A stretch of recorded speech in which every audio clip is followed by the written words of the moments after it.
en materia de familia que va a regular bueno, pues que vamos a encontrarnos el marco jurídico donde se apoya la figura del coordinador parental, ¿vale? Aquí tenéis toda la ley jurídica de protección del menor, la ley de enjuiciamiento civil, el código civil, que vamos a ir viendo poco a poco, ¿vale? Esta diapositiva, el lunes la tendréis en la plataforma, con lo cual que conozcáis este tipo, cuál es la normativa o el marco jurídico en el que se sostiene la figura del coordinador parental, pero tampoco vamos, en fin, no tenemos mucho tiempo, tenéis manuales, tenéis esas leyes en la plataforma, ¿vale?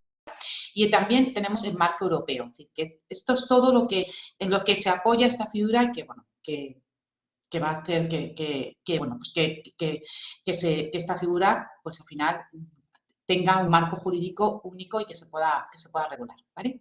También tenéis el concepto jurídico que he cogido de un abogado especialista en derecho de familia para que sepáis cuál es el interés superior del menor, que es en el que vosotros os tenéis que focalizar cuando trabajéis en este tipo de procesos, el interés jurídico del menor, ¿no? Entonces, pues son todas aquellas acciones y procesos que tienen la finalidad de garantizar un desarrollo integral y una vida digna en condiciones materiales y afectivas que les permitan tener el máximo bienestar posible. Entonces, eso es donde vosotros tenéis que focalizar vuestro trabajo, ¿no? Tiene ese conjunto de acciones o proceso, sería el proceso de coordinación parental, un proceso para conseguir ese bienestar de los menores y todas las acciones que vosotros creáis oportunas, es lo que yo llamo las multitareas, para conseguir tener esa finalidad, ¿no? Garantizar un buen desarrollo integral y una vida digna, tanto en tema económico, material como afectivo, ¿vale?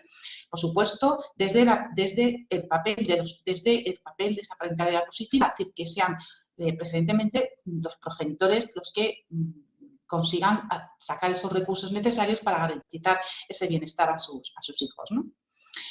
Todos estos procesos de familia son los que vais a tener que encontraros vosotros como coordinadores de parental y a través de los cuales os pueden derivar a coordinador parental. Es decir, que podéis encontraros que haya un proceso contencioso de modificación de medidas en el que ahí, bueno, pues como consecuencia de ese conflicto que se genera en ese proceso, haya un momento en que el juzgado considere conveniente derivar o trabajar con un coordinador parental. Medidas paternofiliares, que estamos hablando en el caso de parejas de hecho que no están casados, no hay un matrimonio por medio, pero tienen hijos, con lo cual también tienen que acudir a un proceso contencioso para poder determinar qué medidas son las que van a afectar a sus hijos.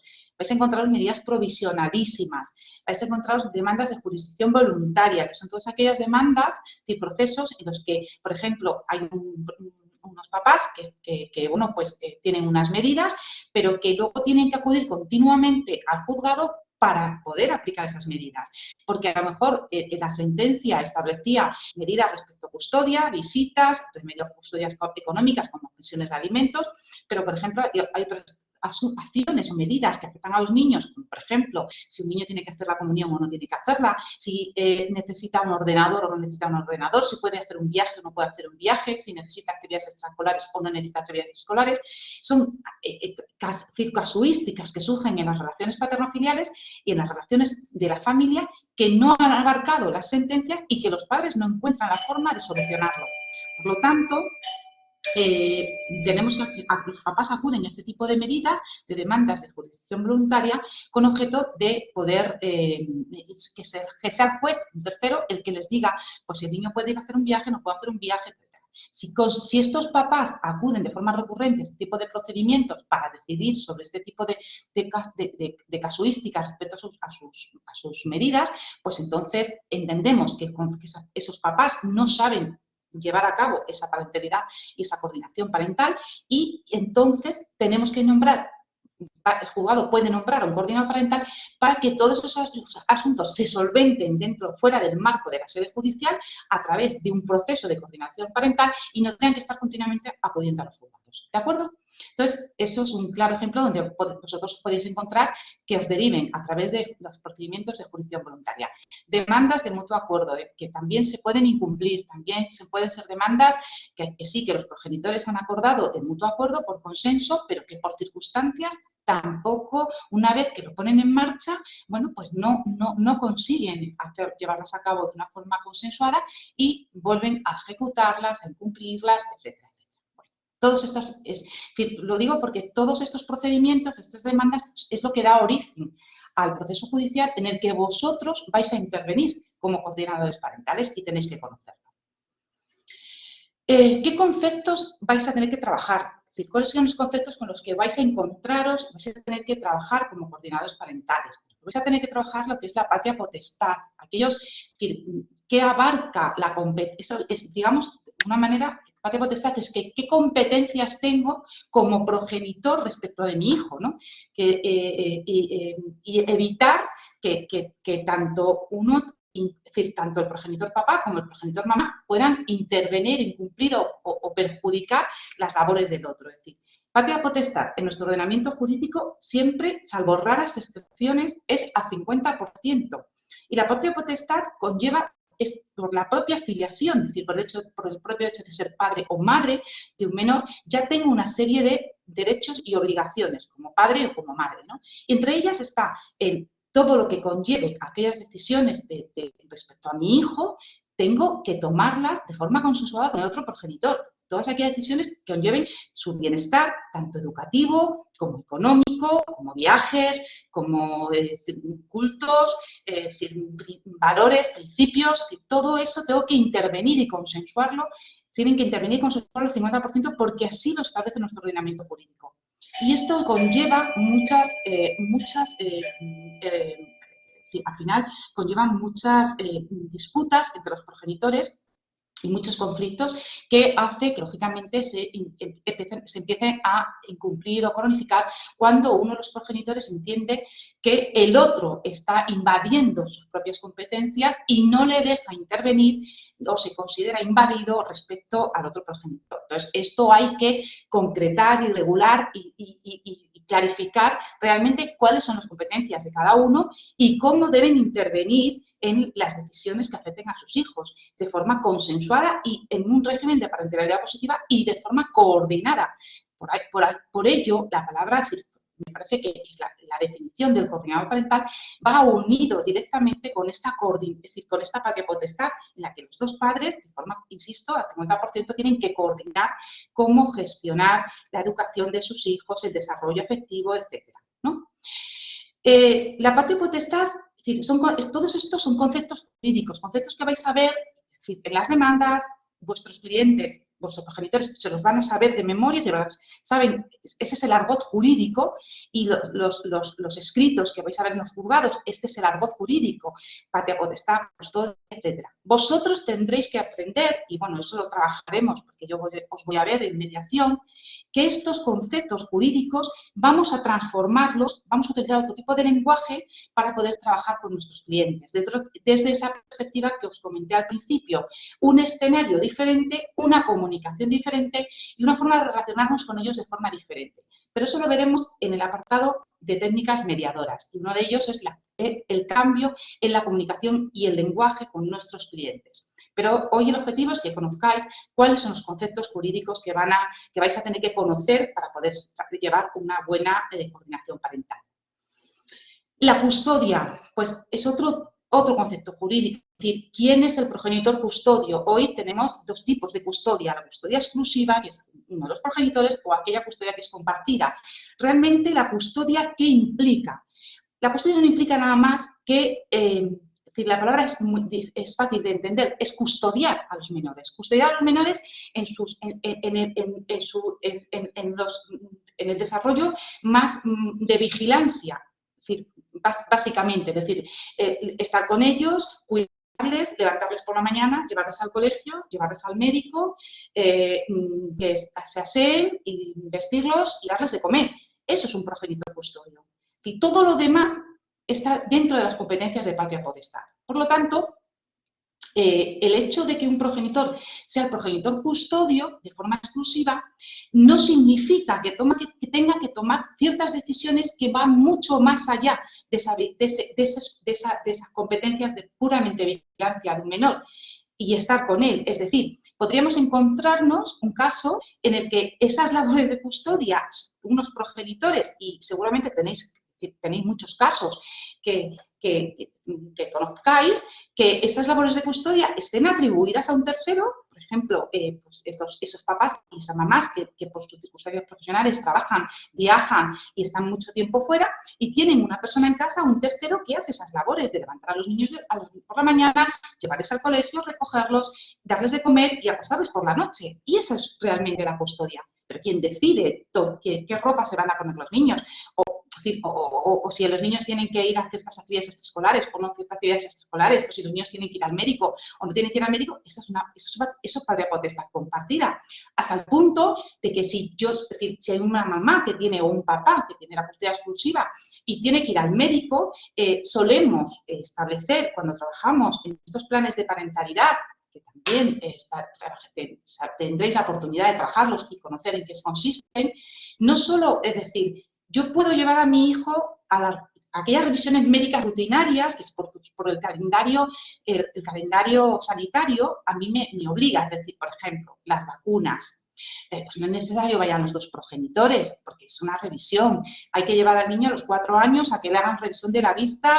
Es una revisión rutinaria, insisto, que en el calendario sanitario del niño ya está establecido, con lo cual los dos progenitores conocen ese calendario sanitario y no hace falta que vayan los dos, simplemente con que vaya uno es suficiente. Es más, insisto, a veces ese tipo de cosas las hacen, por ejemplo, los abuelos o lo hacen terceras personas, no lo hacen los padres. Ahora, si ya el niño de una visita rutinaria surge que el niño tiene que acudir a un especialista, por lo que sea, entonces a partir de ese momento, como ya no está en el calendario sanitario, sino que sale de ahí porque el niño tiene algo concreto que hay que vigilar o estudiar o diagnosticar, a partir de ese momento el progenitor que haya acudido con el niño tiene la obligación de comunicar al otro.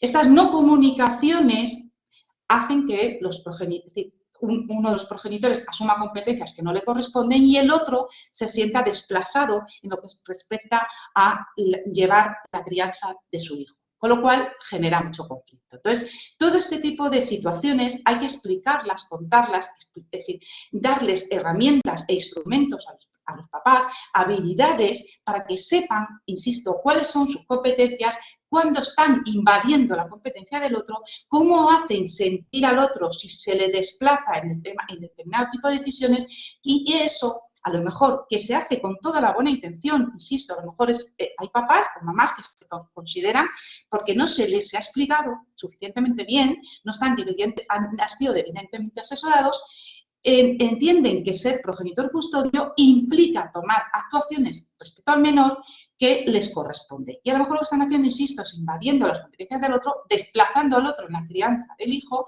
y esto provoca unos conflictos tremendos. Los regímenes de visitas, pues igual hay que trabajar con los regímenes de visitas, hay que saber cuáles son los derechos de uno y otro respecto al tiempo de compartido con sus hijos, cuáles son los derechos de un progenitor y de otro, visitas de los abuelos, que están reguladas en nuestro derecho, es decir, la obligatoriedad que existe de poner y establecer que los abuelos tienen unos derechos de visitas y ya se regulan. Lo que llamamos pensiones de alimentos, que son las responsabilidades económicas que tienen los progenitores respecto a sus hijos, que también generan muchos conflictos, y dentro de esa pensión de alimentos tenemos lo que son los gastos, dentro de las responsabilidades económicas, aparte de la pensión de alimentos, que encuadra lo que es vivienda, suministros de la vivienda, alimentos, ropa y educación, que es material escolar. Aparte, hay unos gastos extraordinarios que, bueno, ya modificaré, que se dividen los extraordinarios en dos, necesarios y no necesarios, ¿vale? Es decir, los gastos ordinarios que veis aquí estarían los ordinarios, que son los que os he dicho, alimentos, ropa, material escolar, la vivienda en sí misma, es decir, la habitabilidad de una vivienda, los suministros, estos serían los gastos ordinarios. Es decir, ¿qué consideramos ordinarios? Aquellos que conocemos porque van innatos al desarrollo del menor, es decir, va al colegio, tiene gastos médicos, tiene material, hay que comprar material escolar, hay que comprar uniformes o hay que comprar ropa y hay que darles de comer, tienen que tener una casa, en fin. Pero hay unos gastos que son estos, los extraordinarios, que estos, por su carácter de imprevisibles, no sabemos cuáles pueden ser. No conocemos en el momento que se implantan las medidas, pero es que van a surgir. Nosotros como coordinadores parentales, y cuando trabajamos con familias, sabemos y debemos explicarles a los papás que esos gastos extraordinarios que hoy no se sabe, es muy probable que a lo largo del ciclo vital de sus hijos vayan surgiendo. Por ejemplo, no sé, si son pequeños, pues tendrán que tener, en su día van a tener móvil, en su día van a tener ordenador, seguramente tendrán excursiones escolares que sean importantes, tendrán actividades extraescolares. Es decir, hay muchos gastos extraordinarios que por imprevisibles no se pueden regular en el momento concreto y generan muchísimo conflicto. Por ejemplo, imaginaros unos progenitores que se han divorciado y se han implantado unas medidas cuando los niños tienen 4 y 6 años. Pues, claro, podemos encontrarnos que esos progenitores a lo largo del tiempo, los niños tienen 12 y 14, pues han surgido muchísimos problemas respecto a sus responsabilidades económicas porque no se ponen de acuerdo, no encuentran la forma de ponerse de acuerdo cómo solventar esas cuestiones económicas de sus hijos. Bueno, pues nosotros como coordinadores parentales, si es llegado el caso que ese es el problema o ese es el conflicto que ha generado en estos progenitores esa cronificación del conflicto, bueno, pues ese será seguramente el objetivo de nuestra designación y trabajaremos y explicaremos en qué consisten, vamos a desgranar cuál es la situación socioeconómica de esa familia, vamos a conocer cuáles son los intereses y necesidades de esa familia, porque estos gastos extraordinarios, claro, existe. El problema es que la familia, como os he dicho antes, es algo vivo, es algo que va generando en el tiempo, van cambiando las etapas vitales de todos los miembros y eso va generando pues cambios significativos. Y puede suceder que lo que para una familia de un estatus socioeconómico concreto, lo que es decir, sea un gasto ordinario, por ejemplo, imaginaros una familia donde es normal que el niño tenga 3 actividades extraescolares de ocio y 5 actividades extraescolares educativas, y en otra familia sea inviable que el niño pueda tener 3 actividades de ocio, ¿no? Es decir, hay que trabajar un poco cuáles son las necesidades, los intereses de cada miembro de la familia, también cuáles son los ingresos y cuál es la capacidad económica de los progenitores, porque nos podemos encontrar que en el desarrollo de esa familia uno de los progenitores haya evolucionado económicamente muy bien y quiera dar a su hijo ciertas cosas, ciertos, entre comillas, que para él pueden ser muy normales, pero para el otro progenitor, que a lo mejor económicamente no ha evolucionado tanto, pues son unos gastos que no puede asumir.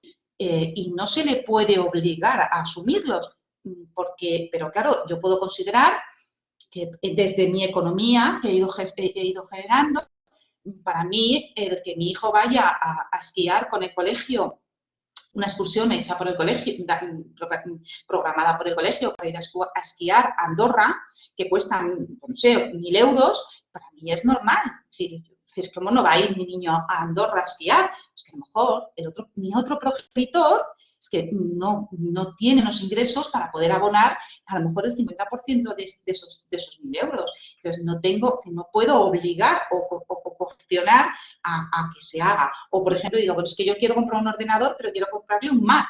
Pero es que a lo mejor el otro progenitor, pues insisto, un Mac no, quiero comprarle un ordenador, un HP en Wallapop, porque no le da más, ¿no? Bueno, pues esto es decir, parece, no sé, contándolo así, que parece que es pecata minuta, de verdad, insisto, estos son conflictos que os cuento, que son conflictos reales y muy, muy, muy recurrentes. Por eso, es decir, me gusta reseñarlos y trabajaremos más en ellos, sobre todo cuando lleguemos a mediación. En el módulo de mediación vamos a trabajar mucho sobre estos temas. Otros conceptos jurídicos, tenemos el uso de la vivienda familiar. Esto da muchísimos. Aquí tenemos conflictos muy recurrentes. Es decir, ¿cuáles son los límites de uso de la vivienda? Es decir, ¿qué tenemos que hacer? Vosotros vais a recibir, por supuesto, vais a tener unas medidas en el que ya ese uso de esa vivienda ya están, esos derechos ya están atribuidos, pero bueno, ¿qué podemos limar, qué podemos trabajar respecto a ese uso, ¿no? Es decir, porque a lo mejor insisto, tenemos una sentencia en la medida en la que se ha establecido un derecho de uso disfrute a favor de uno de los progenitores, pero podemos encontrarnos a la vuelta de 5 años que esa familia esté generando un conflicto y el origen de ese conflicto sea precisamente la forma y manera en que se produjo esa atribución de esa vivienda familiar. Bueno, vamos a analizar si realmente las circunstancias que se dieron en ese momento para que ese juez atribuyera ese disfrute, qué está generando en esta pareja, en estos progenitores, que hacen que se avive el conflicto y que estén en ese punto concreto, ¿no? Si podemos revisarlo, pues genial. Nosotros, como coordinadores parentales, podemos ayudar a revisar todas las medidas que afecten a esta pareja, ¿vale? Podemos entrar a revisarlas. Es muy posible incluso, por eso también os pongo tema de pensión compensatoria o régimen económico patrimonial. Es decir, si yo me tengo que basar en la estricta figura del coordinador parental, me fijo en el mejor interés del menor, en el mejor bienestar del menor, y como que parece, no sé, que la pensión compensatoria es un tema patrimonial, económico, y no digamos ya el régimen económico patrimonial, una liquidación de gananciales, ¿verdad? No parece que eso tenga que afectar, o parece que no afecta o no tendría que afectar, son medidas patrimoniales que no tienen nada que ver con las medidas adoptadas respecto a los hijos. Sin embargo, y mi experiencia me dice y me ha enseñado que a veces la forma de actuar de los progenitores respecto a la de los hijos vienen sostenidos por un conflicto que nada tiene que ver con los hijos, sino que el conflicto viene derivado precisamente de un tema económico, ¿no?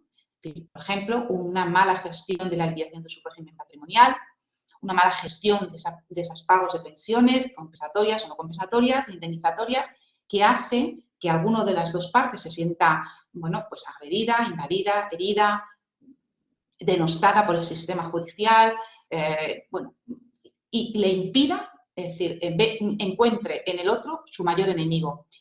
El problema es que a veces es que ese mayor enemigo es también el padre o la madre de su hijo, ¿no?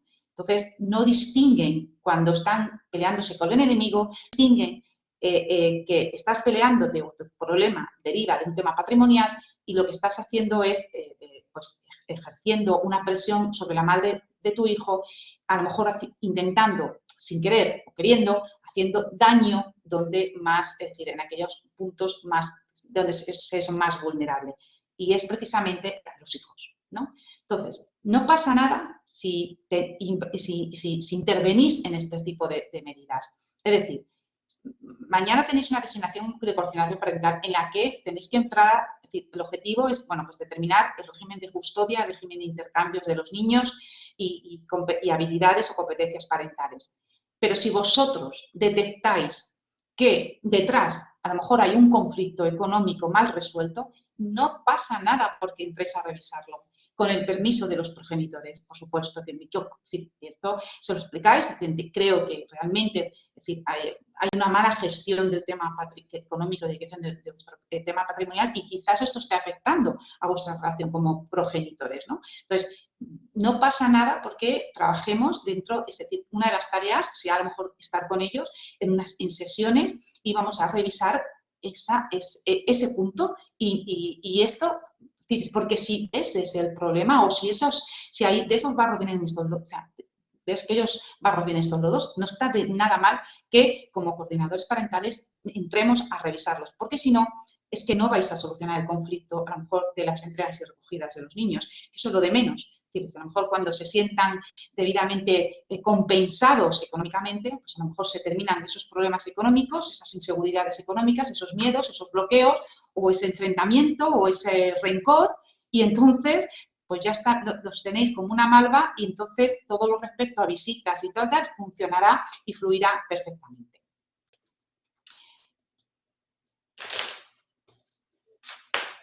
Bueno, ¿cómo se designa? ¿Vale? Bueno, pues os he dicho, es decir, documentos, o sea, sentencia o auto, ¿verdad? Aquí tenéis lo que os he dicho que tiene que cuando tengáis una sentencia o un acto, tiene que llevar debidamente motivado, ¿no? La justificación de la necesidad de derivar a un coordinador, a esa familia, a un coordinador parental. ¿Por qué? ¿Cuál es el motivo por el cual se deriva esa familia a un coordinador parental? Esto es para evitar precisamente recursos de terceros, que haya terceros que tiren por tierra vuestro trabajo y que mañana, bueno, pues se vayan a una instancia superior y recurran esa coordinación parental, ese proceso, porque no había causa justificada para que este tipo de intervención, que insisto, que es una intervención, bueno, pues que es un poco invasiva y además el coordinador parental, en diferencia a otros profesionales que trabajan dentro de procesos de resolución de conflictos, el coordinador parental sí que tiene autoridad frente a los progenitores. Y la confidencialidad, como os habrá explicado Félix, no es precisamente un principio que nos cubra respecto, porque tenemos que estar informando al juez. Primero es eso, y segundo, porque también vamos a hacer una intervención directa en la forma de ejercer esa parentalidad de los padres, con lo cual eso tiene que estar debidamente justificado, insisto, para evitar recursos de terceros que nos tienen nuestro trabajo por tierra, ¿no?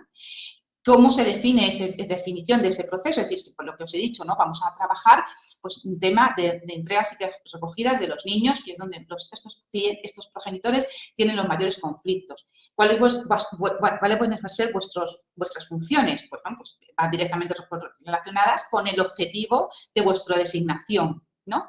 ¿Qué competencias se os van a otorgar? Es decir, ahí sería muy bueno que en el auto, en la sentencia, pues competencias, pues, y poder hablar con familiares, poder hablar con colegios, poder hablar con médicos. Bueno, pues está muy bien para evitar ese problema que os he dicho antes, ¿no? Que acudamos con un auto a hablar con el tutor del colegio y que nos diga que nosotros, que él solo habla con los representantes legales de los niños, porque el auto no lo especifica, pero fijaros si tenemos un auto que diga que entre las competencias está poder hablar con los tutores del colegio de los niños, pues entonces no tendremos resuelto ese problema.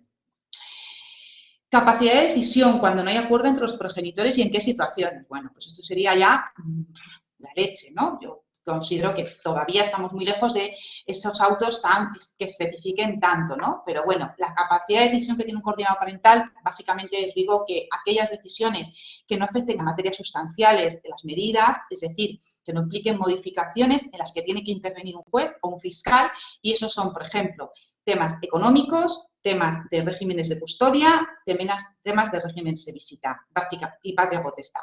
Esos 4 puntos vosotros no podéis tomar decisiones que impliquen una modificación. Es decir, yo como coordinadora parental no me puedo sentar delante de unos papás y decir, vamos a ver, está fatal esta custodia, a partir de entonces la custodia la tienes tú y tú no tienes la custodia. ¿No? Eso no lo puedo hacer porque es que esa decisión, eso lo puedo proponer, ¿vale?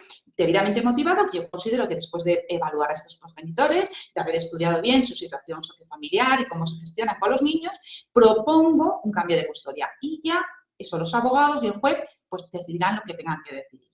Pero yo no puedo hacer ese tipo de modificaciones, porque, insisto, entran dentro de la competencia jurisdiccional, y eso no es esa no es nuestra competencia como coordinadores. Sin embargo, aquellas decisiones que yo llamo menudencias dentro de la convivencia y el régimen normal de papás con niños, pues sí podemos tomar esas decisiones. Por ejemplo, es que el mes que viene, bueno, pues yo quiero proponer que no voy a poder ir a recoger al niño a las 5 de la tarde porque están haciendo un puente en la autovía que tengo que coger para venir del trabajo y considero que hasta las 5:30 no voy a poder llegar.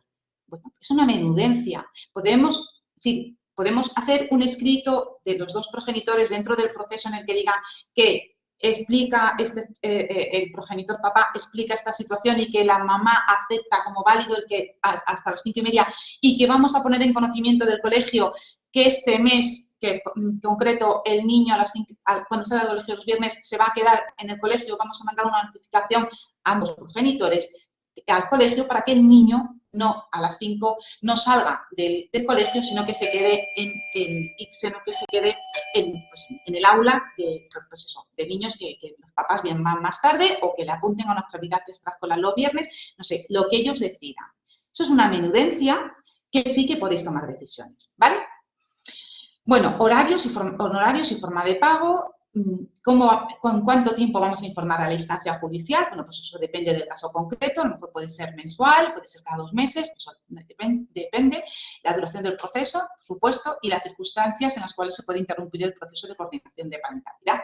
Bueno, pues ahí sí, tenemos unas circunstancias en las que, lógicamente, están muy claras, que las partes no colaboran, los progenitores no colaboran, de manera, les estamos llamando, no vienen a las sesiones, o acordamos una sesión y uno de los progenitores nunca acude, pues tenemos que poner en conocimiento de su señoría que hay un cierto impedimento para seguir con el proceso porque no encontramos colaboración por parte de alguno de los progenitores, por ejemplo.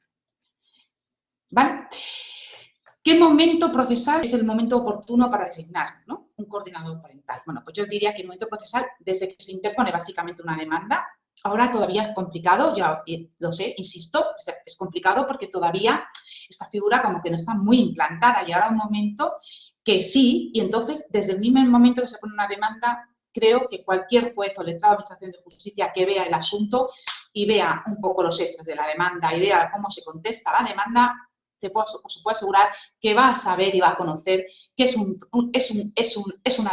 un asunto familiar susceptible de bastantes conflictos y a partir de entonces podamos utilizar la figura del coordinador parental para que acompañe a estos progenitores, fijaros, no solamente en la implantación de las medidas cuando el proceso ya haya terminado o esté judicializado o estemos en recurso en segunda instancia, sino que acompañe a los progenitores en ese proceso judicial por la implantación de medidas. Porque a veces, estos procesos judiciales tan contenciosos, se adoptan medidas muy provisionales y a lo mejor en esas medidas provisionales ya se producen incumplimientos. Es decir, desde que se pone una demanda, los niños tienen que seguir comiendo, los niños tienen que tener un progenitor custodio, los niños tienen que tener una patria potestad, los niños tienen que tener una vivienda y de forma provisional y sin juicio, sin pruebas y sin nada, pues el juez de mutuo propio adopta unas medidas con respecto a los niños para que no se queden desprotegidos. Pero a lo mejor esas medidas se incumplen también, es decir, pues no se cumplen bien las visitas, no se cumple con las pensiones de alimentos, no se cumple con las competencias que tiene cada uno respecto a patria potestad, y entonces ya genera conflicto. Es decir, antes incluso de que haya la vista del juicio principal, ya hay un montón de incidentes, de juicios incidentales que llamamos, ¿no? Ejecuciones, incumplimientos, denuncias, etc. Por lo tanto, entiendo que la designación de un coordinador parental puede ser durante todo un proceso judicial, desde que se inicia una demanda hasta que termina en última instancia. ¿De acuerdo? Ahí tenéis, os he puesto los criterios del magistrado Pascual Ortuño, de la Audiencia Provincial de Barcelona, que es uno de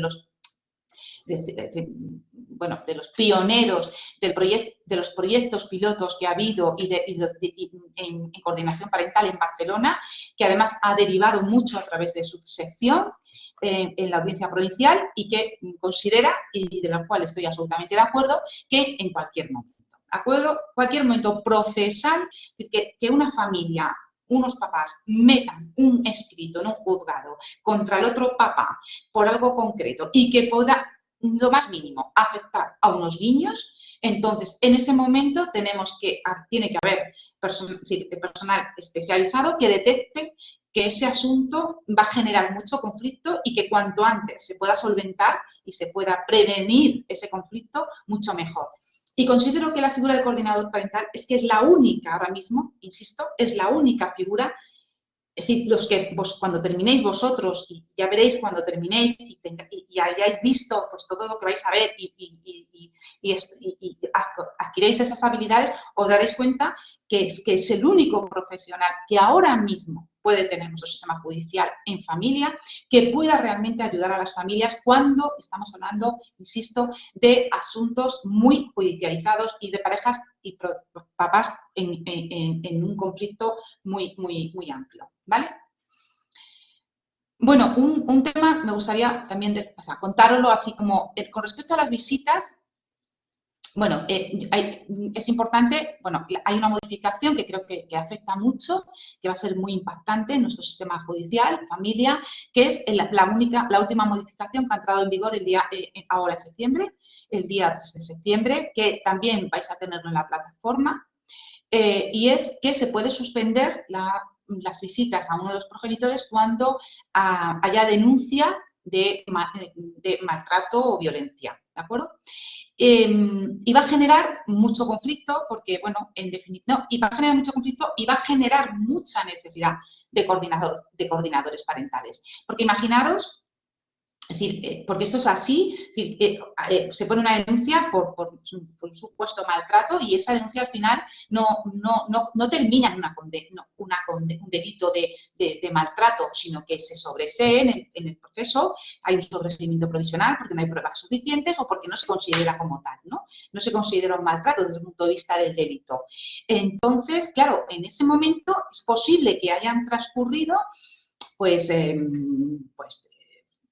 6 meses o 8 meses, incluso un año. Yo tengo un asunto que ha estado el papá sin ver a las niñas por una suspensión de las visitas, por supuesto maltrato a las niñas y ha estado 2 años sin verlas. Claro, imaginaros esto en niños en edades muy pequeñitos, de 4 o 6 años. Si un papá o una mamá, bueno, en este caso sería un papá porque estamos hablando de violencia de género, violencia de género o también si la mamá es la que se atribuye a abuso, es decir, maltrato infantil, también se puede suspender la visita. Ojo, pero este tema, es decir, concretamente esta modificación es por unos progenitores por maltrato. Entonces, si se rompe la relación paterno-filial en edades muy tempranas, pues reanudar el vínculo paterno-filial o materno-filial va a ser tremendo. Y ahora mismo, en nuestro sistema judicial, procesal, no hay ningún profesional que pueda reconstruir esa relación paterno-filial si no es la figura del coordinador parental. Yo en este caso, concretamente que os digo, después de 2 años que el padre estuvo sin ver a las niñas de 5 y 9 años, la única manera, es decir, aun habiendo sobreseimiento libre, no provisional, libre, y por lo tanto no terminar el procedimiento penal, a pesar de que tenían régimen de custodia compartida, ojo, tenían régimen de custodia compartida, en ese momento se interrumpe el régimen de custodia y el padre no solamente no puede tener esa custodia, sino que ni siquiera puede visitar a las niñas. Es decir, se le impide el régimen, la custodia, por supuesto, se anula esa medida y se impide ningún tipo de visitas. Claro, durante 2 años, una vez que termina el proceso penal, tenemos sobreseimiento libre, directamente el régimen que entra en vigor, se levantan todas las medidas cautelares y el padre podría haber cogido a las niñas y habérselas llevado a su casa una semana sí y otra semana también, es decir, y una semana no. Es decir, otra vez el régimen de custodia compartida que todavía en el ámbito civil estaba en vigor. Sin embargo, un papá que se dejó asesorar, le dije, es imposible, no puedes acoger a tus hijas ahora en un régimen de custodia compartida porque las niñas no quieren verte. Las niñas van a generar un rechazo hacia ti tremendo y eso va a hacer que, lógicamente, la mamá pudiera decir que las niñas tienen crisis de ansiedad, que las niñas no se quieren ir con papá, entonces sería muchísimo más complicado. La forma de resolver esta situación ha sido a través de un coordinador parental. Hoy yo puedo deciros que a los 2 meses de iniciar el proceso de coordinación parental, este papá empezó a ver a las niñas los sábados sin pernocta y se ha ido recomponiendo la relación paterno-filial y ahora actualmente el papá tiene un régimen hay una custodia a favor de la mamá, pero tiene un régimen de visitas aceptable y la relación sigue creciendo y mejorando con respecto a sus hijas, ¿no? Bueno, lo digo porque en un tiempo, seguramente 6 meses, 7 meses, nos vamos a encontrar muchos conflictos de este tipo, ¿no? Se van a colapsar los juzgados de este tipo de situaciones y conflictos. María José dice que tengo que salir, gracias. Vale, genial, pues nada, no me he dado cuenta. ¿Tenéis alguna...? Bueno, quería dejaros esto también dicho porque, bueno, es importante para que lo tengáis. Bueno, ¿qué protocolo de actuación en los juzgados? ¿Vale? ¿Cómo se va a hacer este protocolo de designación? ¿No? Para que vosotros, insisto, sobre todo tiene que haber un protocolo porque lo que queremos evitar es lo que os he dicho, ¿no? Es decir, que nadie, ningún tercero, ni siquiera un fiscal, ni un abogado de una de las partes, ni el defensor del menor, ni el de nadie pueda echar por tierra el trabajo que estamos haciendo. Por lo tanto, cuanto mejor atado esté el proceso respecto al tema procesal y judicial, mucho mejor, ¿no? Entonces, tiene que haber un protocolo de actuación de los juzgados respecto a cómo se va a designar el coordinador parental.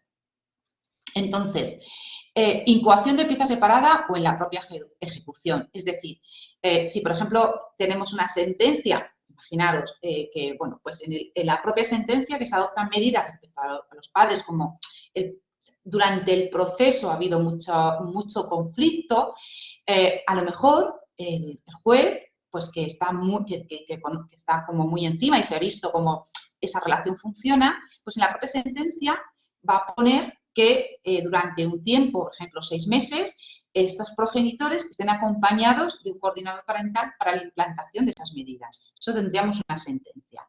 Pero imaginaros que en un proceso de jurisdicción voluntaria que se está decidiendo que haya un papá o una mamá haya pedido, yo qué sé, la comunión, bueno, y el origen no es la comunión, esa es la excusa. Realmente lo que hay es un conflicto parental gigante, tremendo. Entonces, ¿qué hacemos? Bueno, pues hay que incoar hay que hacer una pieza diferente. Una pieza diferente significa que el juzgado, pues hay un procedimiento que es de jurisdicción voluntaria por determinar la comunión de los niños, ¿vale? Pero se abre otro procedimiento ¿para qué? Un procedimiento que se apertura para la designación del coordinador parental, ¿vale? Vale, pues ya tenemos, es decir, es una pieza separada o una ejecución de sentencia. Imaginaros que se está incumpliendo, bueno, y el juez dice a vosotros, es decir, como lo hagan, os tiene que dar lo mismo. Lo que sí que tenéis que tener en cuenta es que vuestra designación tiene que ser en auto o en sentencia. Eso es lo deseable. Lógicamente, hay que recabar la opinión de los abogados haciendo una sesión informativa o mediante una comparecencia en el juzgado que se concreta por providencia. Por ejemplo, lo que podemos llamar una vistilla. Es decir, una vistilla es, bueno, pues que tenemos que acudir es decir, que los abogados acuden al juzgado, las partes acuden al juzgado, a lo mejor las partes no, los abogados sí, representados por sus procuradores, y vais vosotros. No. Entonces, les explican que, bueno, pues que dadas las circunstancias, la situación de esta familia, consideramos que necesitan estos progenitores un coordinador parental. Se les explica un poco qué consiste la coordinación parental, en qué va a consistir el proceso, el tiempo, quién va a ser el coordinador parental, un poco, bueno, pues que sepan y dar a informar lo que es el proceso de coordinación parental, lo que es el coordinador parental, cuáles van a ser sus funciones, honorarios, etcétera, ¿vale? Una vez que ya los abogados han entendido lo que es el proceso y que, bueno, pues que el juez considera que es imperativo que se utilice esta figura, pues se dicta la resolución, que ya os he dicho que tiene que haber, ¿no? Se designa el coordinador y luego, insisto, hay una comparecencia o la vistilla en la que se firma un acta de conformidad en el caso de que, bueno, pues que haya, bueno, pues que los progenitores acepten la coordinación, ¿vale? Bueno, eso he puesto aquí que José Utrera, que es otro magistrado que es promotor de la coordinación de parentalidad, por ejemplo, habla de la posibilidad de la imposición, no voluntario, sino imponer esta figura del coordinador parental al amparo del artículo 158.4 del Código Civil y análogo, que es el código, es decir, el 2363 del Código Catalán.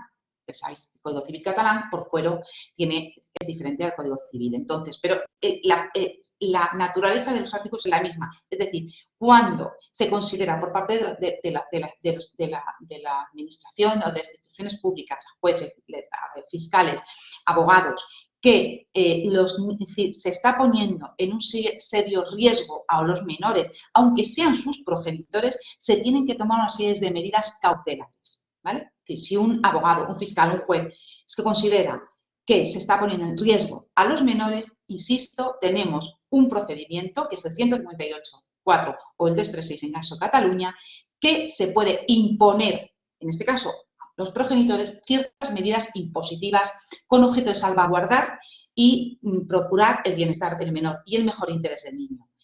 Esta es realmente la naturaleza jurídica de la imposición del coordinador parental, de tal manera que la voluntariedad respecto a este proceso por parte de los progenitores queda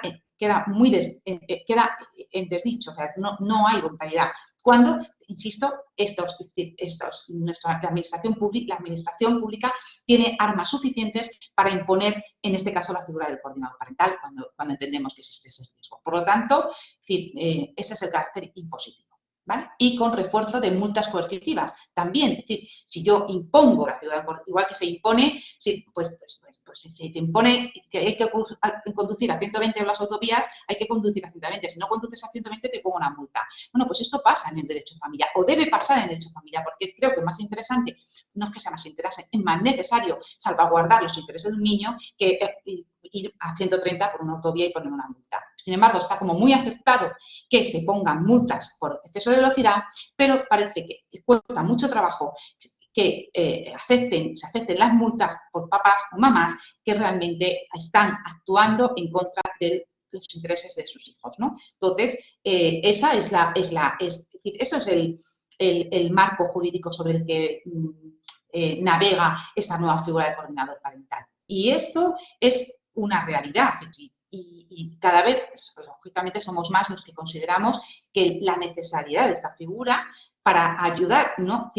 A los niños y, por supuesto, a los padres, porque a veces tenemos papás que, bueno, pues quizás, bueno, pues sus actuaciones vengan dadas porque sean menos confrontativos o porque sean hostiles o porque, bueno, porque tengan una personalidad controladora. Pero hay papás que de verdad, hay papás que lo hacen porque no saben ejercer, porque no se les asesora suficientemente bien, desconocen los límites del ejercicio de progenitor una vez que se produce la ruptura y eso lo rescata el otro en contra de él o en contra de ella, ¿no? Es decir, que a veces no solamente es cuestión de mala fe o de querer hostigar al otro o de querer estar en un contencioso o de querer... No, es que muchas veces se hace por puro desconocimiento y falta de asesoramiento, de conocer los límites, insisto, y cómo tienes que ejercer como coordinador parental, ¿vale? Bueno, pues, esto es un ejercicio, un caso práctico, pero bueno, hemos llegado a un punto, son las 7 y me gustaría, bueno, pues unos minutos para ver las dudas que tengáis, porque, no sé, ¿tenéis alguna duda?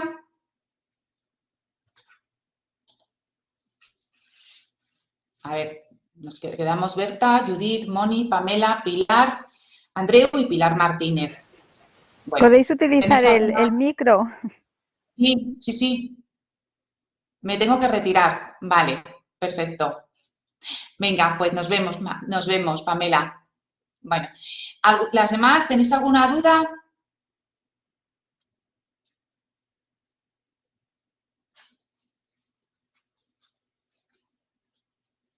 ¿No?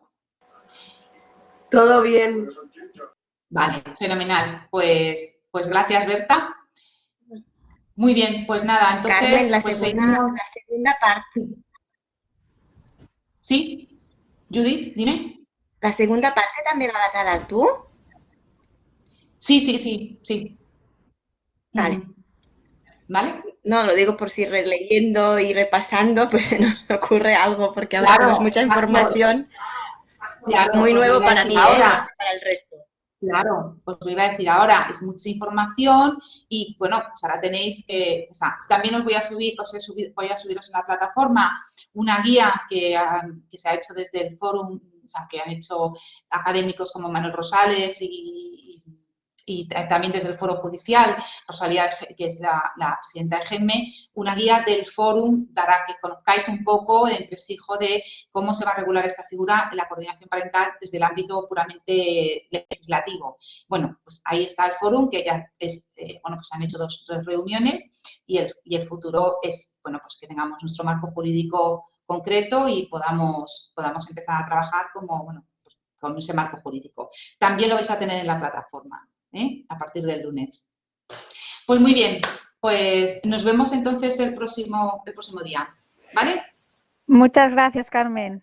Muchas Venga, gracias a todos. hasta Buen luego. fin de semana. Buen fin de semana. Hasta luego. Gracias.